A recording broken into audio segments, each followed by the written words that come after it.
இன்னடிசில் கரிகளுடன் எய்துமுறை இட்டதன் பின் மன்னியசீர் கணவன்தான் மனையிடை முன் வைப்பித்த நன்மதுர மாங்கனியில் இருந்ததனை நறுங்கூந்தல் அன்ன மனையா தாமும் கொடு வந்து கலத்து அளித்தார்.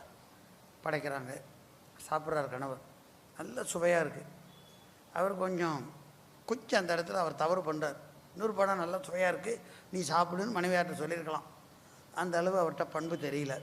இன்னொரு படம் இருக்க, எடுத்துகிட்டு வா, எனக்கே கொடு. அதை நம்ம கற்றுக்கணும். இங்கே ஆடவராக இருக்கிற நாமெல்லாம் கற்றுக்கணும். கணவன்மார்கள் தெரிஞ்சுக்கணும். ஒரு நல்ல உணவு வந்ததுன்னா மனைவிக்கு பிரித்து சமபாகமாக கொடுக்கக்கூடிய பண்பு நாம் வளர்த்துக்கணும். காரைக்கால்மா வர்றாருல, ஆடவர்கள் கற்றுக்க வேண்டிய, கணவன்மார்கள் கற்றுக்க வேண்டிய பாடம் இது. சரிபாதி கொடுத்தான் சாமி, நம்மளும் அப்படித்தான் இருந்தாங்க. எனக்கு ஒரு 2 துண்டு அல்வா கொடுத்தாங்கன்னா 2ஐயும் நானே சாப்பிடக்கூடாது. 2ஐயும் சாப்பிட்டுட்டு இன்னும் 2 கிடைக்குமான்னு கேட்கக்கூடாது.